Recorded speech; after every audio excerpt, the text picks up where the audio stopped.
To support the continued success of our schools, our task force of medical and educational experts has been meeting over the last 4 weeks to finalize revisions to our health guidance.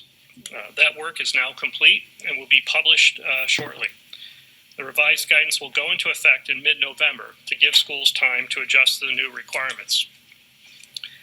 I thought I would highlight some of the important changes in the guidance. I think the changes could be described as a general tightening of some of the required precautions in anticipation of the cold weather and moving more activities inside. A key aspect of our mitigation strategies in schools is to require a daily health check for students and staff at the beginning of each school day. In the revised guidance, a new requirement has been added to the daily health check to include screening for travel to ensure students and staff are in compliance with our travel guidance. Another change pertains to distancing requirements. Previously, students in grades pre-K through 5 were required to be situated no closer than 3 feet. The grade levels for this standard have now been extended to include grade 6.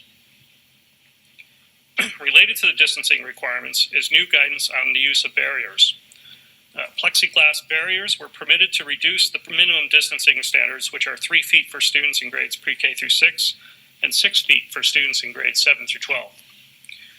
Barriers are still permissible as an additional safety precaution, but they can no longer be used as a way to reduce distancing requirements. We made this change because we wanted to ensure a more consistent approach to distancing as we move into winter. We also provided new guidance on distancing in cafeterias. Under Step 3, which was enacted on September 26, schools may now use their cafeterias for activities such as serving meals at lunchtime.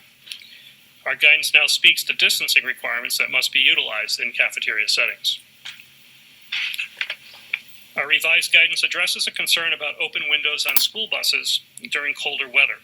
School buses will now be required to have at least 4 windows open, but they are permitted to close some windows based on the weather conditions if necessary for safety reasons. I will say one of the more challenging areas of the task force was creating guidance for indoor music activities. Each student activity, like music, needs to be evaluated based on its relative risks. This is why, for example, we provided different guidance for football than we did for cross-country running. Music presented a significant challenge because many music activities, such as singing, playing wind instruments, are inherently more risky in indoor spaces because of the potential to generate increased respiratory droplets and aerosols. In our revised guidance, we are permitting some music activities in indoor spaces, but these activities are very restricted. We are permitting individuals to practice when a student is the only occupant of a well-ventilated room, and musicians must wear masks and follow other precautions. Our sports planning group, led by Secretary Moore, continues to work to finalize our winter sports guidance, and I expect we'll be able to provide an update on this work next week.